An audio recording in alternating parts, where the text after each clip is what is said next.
รับไหมคะเลยจ้าได้เลยจ้ะ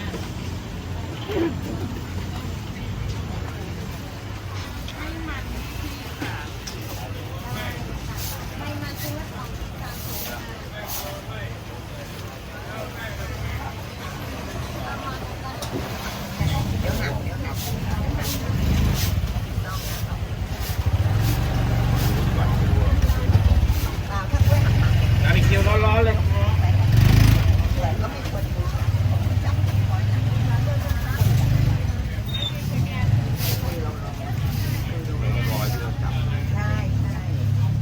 รับเลยดีครับหมกปากกายนี่นะ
เอาเร็วเร็วเร็วบอกข้าว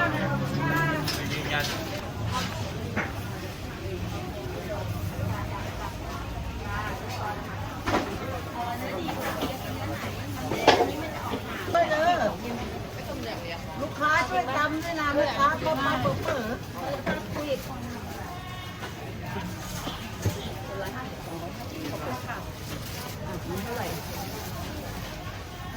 495 490สวยเอาไหนก็ได้ค่ะสวยนั้นเลยเพราะหนูคัดถ้ามันนิ่มนิดหนูว่าคัดมันก็จะอย่างนี้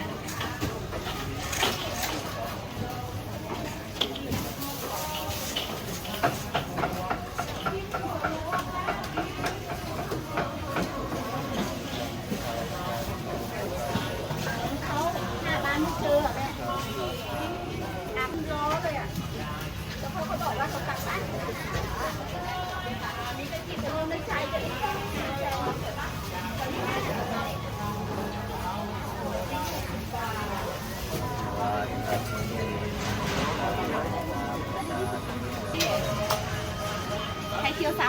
ข้าวมันไก่40กะเพราหมูแดง45ค่ะ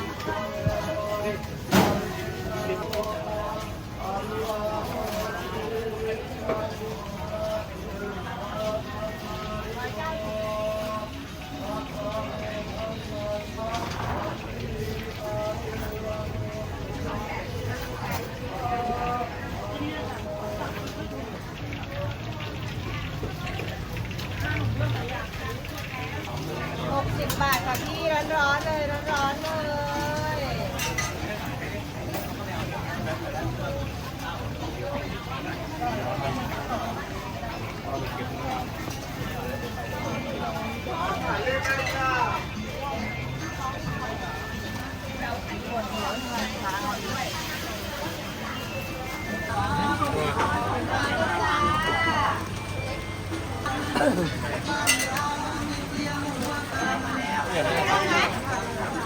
แป๊บหนึ่ง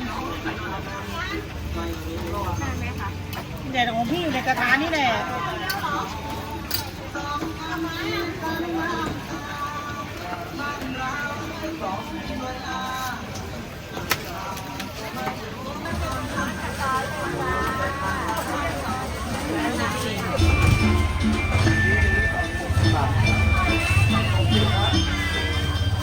10 กับ 80 ลงครานก็ไม่เอาไปคงเห็น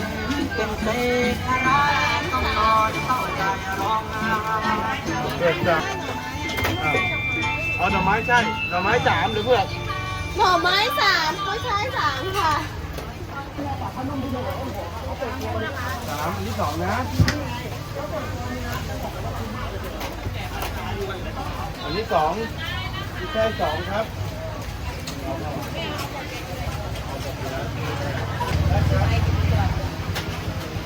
สวัสดีค่ะข้าวน้ำปลาร้อนๆทอดใหม่ๆเลย ไม่ใส่แป้งไม่ใส่น้ำตาลค่ะมานั่งมาลอยบอกกันได้นะคะข้าวน้ำปลาร้อนๆ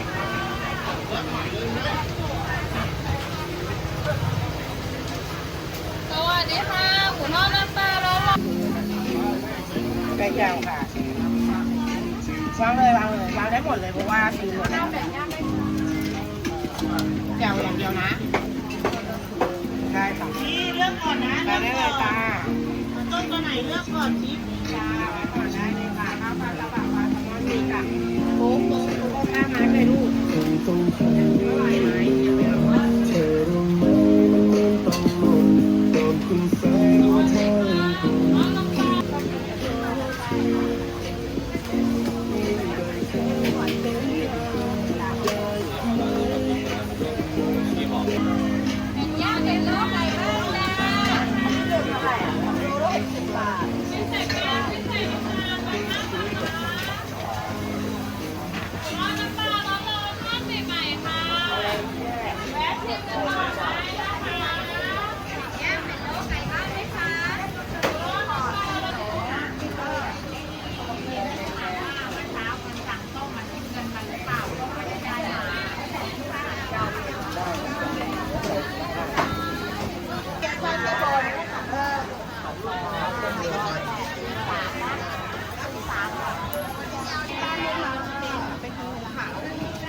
เป็นหูหนูนะเป็นหูหนูขาวค่ะใช่ค่ะบำรุงปอดบำรุงสายตานะคะใช่ค่ะต้มอันเนาะเอาเหรอถุงละ20จ้ะ20 บาท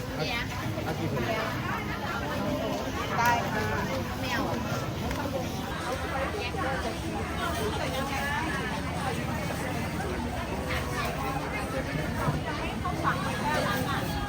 รถไฟสายเพื่อน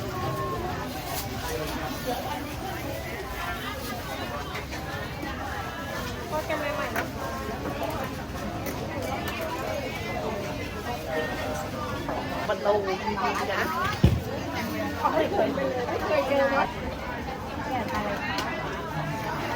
มีแซนด์วิชค่ะคู่กับกาแฟได้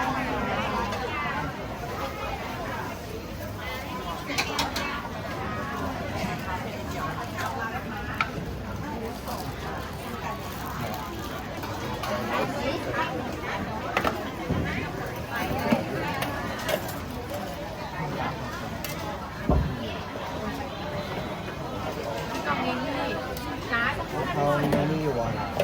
วันกล่องนึง เอากล่อง พี่เราสักครู่ได้ไหมเดี๋ยวตัด กันบิดแบบที่เกน These different colors are different beans, right? This pink and green. โนthe beans the same แล้วครับแล้วครับ รอสักครู่นะ ได้จ่ายเงินไป เอาเลย โอ้ยเดี๋ยวไปสั่งร้านเยอะแยะต้องไป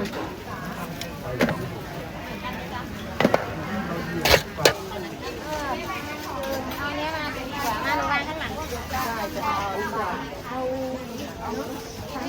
แผ่น2เนาะเอาพิเศษแล้วกันเนาะอันนี้ปลาดุกใช่ไหมนะคะแล้วก็ผัดเป็นเส้น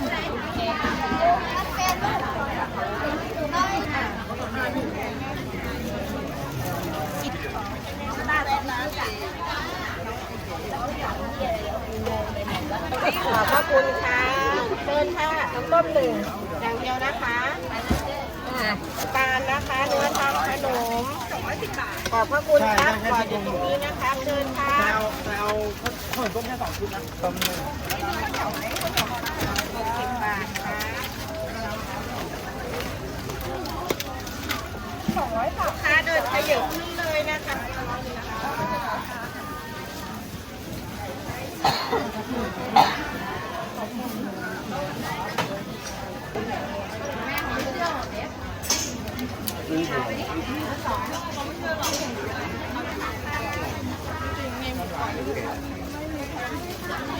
เฮ้ยฟิกไปเอาถั่วแปบก่อนจะไม่เอาถั่วแปบ จะเริ่มต้นมาหมูแดงหมูกรอบจ้าหมูกรอบพวกพริกเกลือก็มีนะคะใช้สิบได้นะคะก็ได้ตัวอยากกินอะไรก็กิน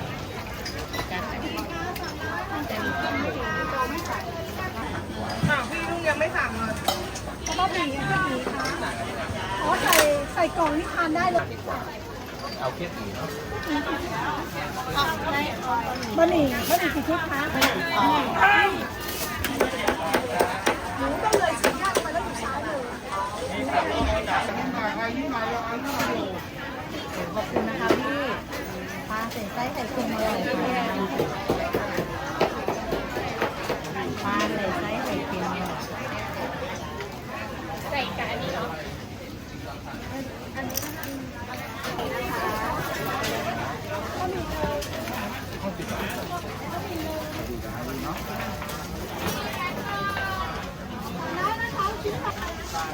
ชุดเนี่ย แม่ก่อนนะคะ เท่าไหร่คะ50 บาท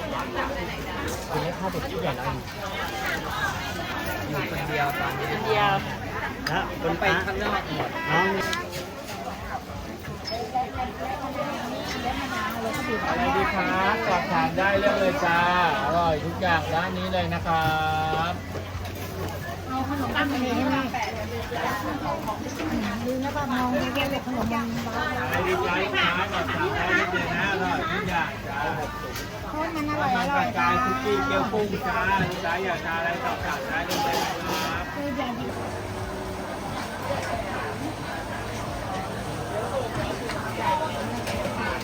ไม้เอาหน่อไม้แค่2 ถุง 70ใช่ไหมของฉัน จ้าจ้าจ้า ฉันก็ขี้ลืมนะซื้อแล้วก็ลืม ทั้งหมด6 ถุง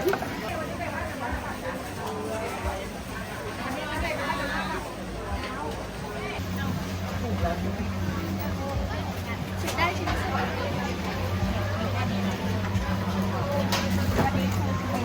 คนเยอะแล้วจะออกทานเย็นก็คนเยอะ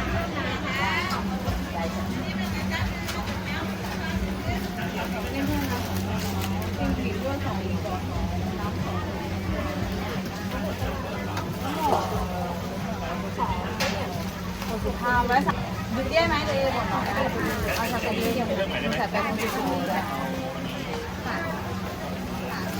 ใส่ไปคงจะถูกนี่ใส่ได้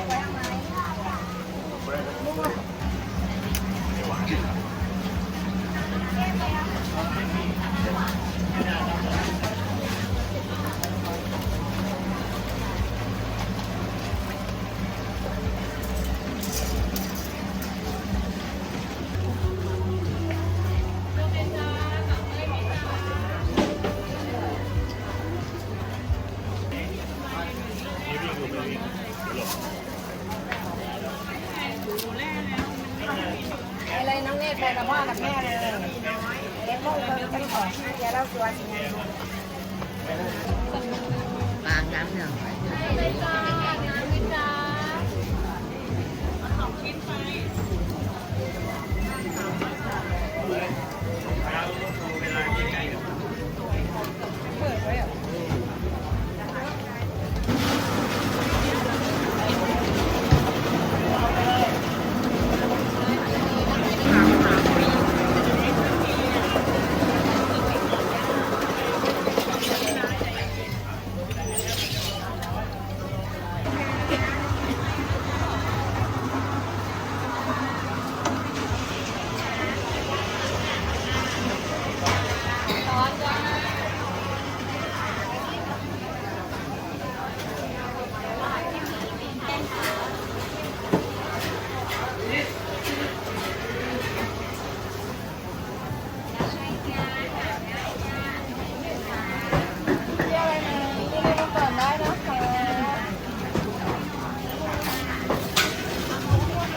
ละตัวเนี่ยแวะกันหน่อยเร็ว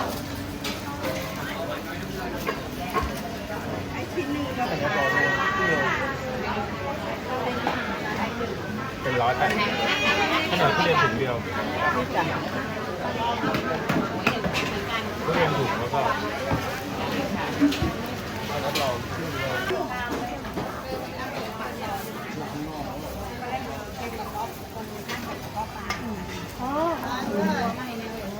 ไปเรียนไปห้าคนพักไปนั่งไปเรียน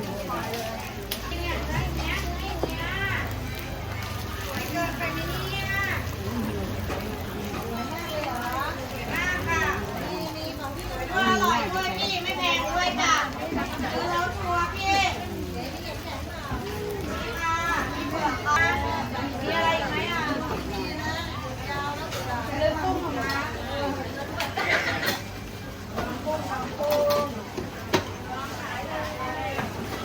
พี่แล้ถามว่าจะลองขายไหมเขาจะขายไหมนะ เนี่ยเหรอนั่งได้มีเก้าอี้พวกไทยแมนเนี่ยเหรอ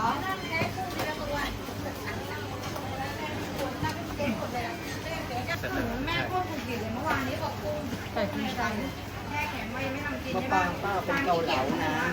เอาหมูอย่างเดียวนะขอน้ำเยอะหน่อยไม่ได้มันต้องเกี่ยเอาขี้ออกอ่ะ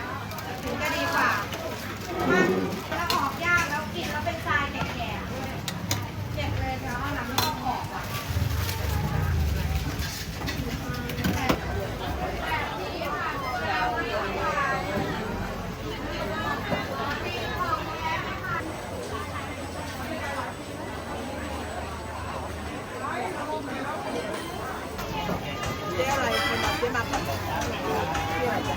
กล้วยสอง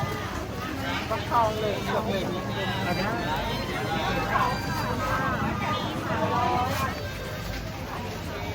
ไข่เป็นไข่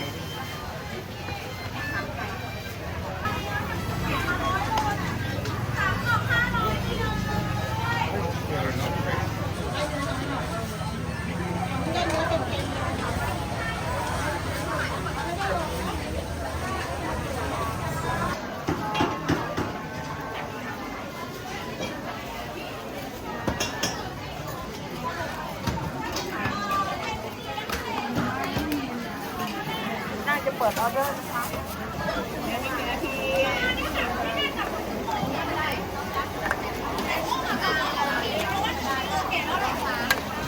100ได้ค่ะ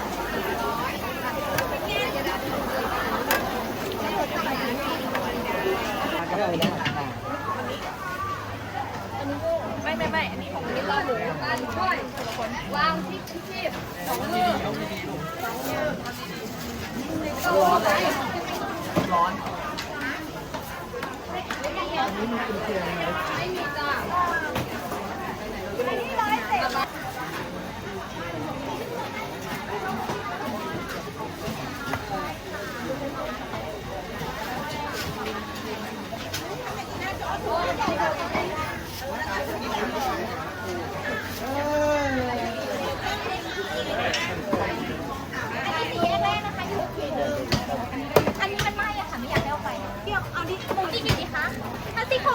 ชั่วโมงอะค่ะเอาที่มันหน่อยได้ไหม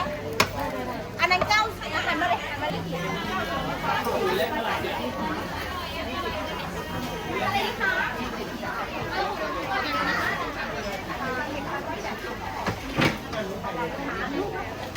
จะตอบไม่หมดเลยเบอร์ 3 เบอร์ 4 เบอร์ 9เดี๋ยวข้างหลังเราสักครู่นะคะอันนี้สั่งไว้ก่อนนะคะเดี๋ยวเราสักครู่ไม่งั้น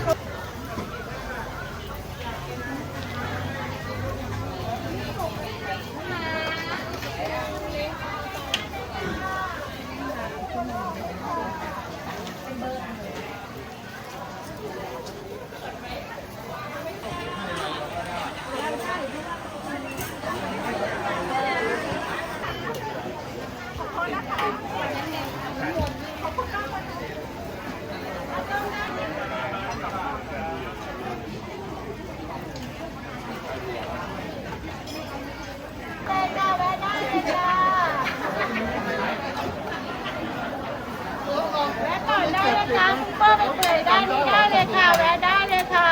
ทำได้ไหมว่าใครเป็นใคร ต้มยำซุปเปอร์เลยค่ะ50 บาท ถุงใหญ่ๆกันได้เลยจ้ะคู่กัน ก็เลยเดี๋ยวเขาไปตวงเอง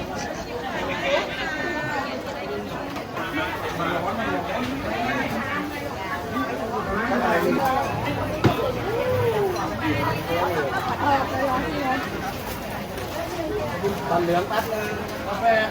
ใส่รวมได้นะโคตรยังไม่มาโคตรดำยังไม่มียังไม่มี มันแทรกเก็บมันจะเป็นเหมือนที่จะมี รถเจ้าหลอดหมูสับไหมคะ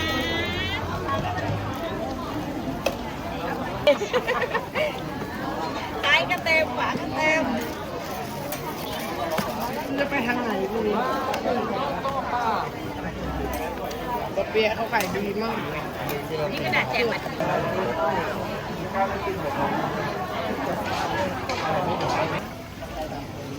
อาหารเป็นคำๆอร่อยค่ะ มันหมักน้ำปลานะคะตอนนี้หมักน้ำปลาแล้วทอดกระเทียมเนื้อปลาจะอร่อย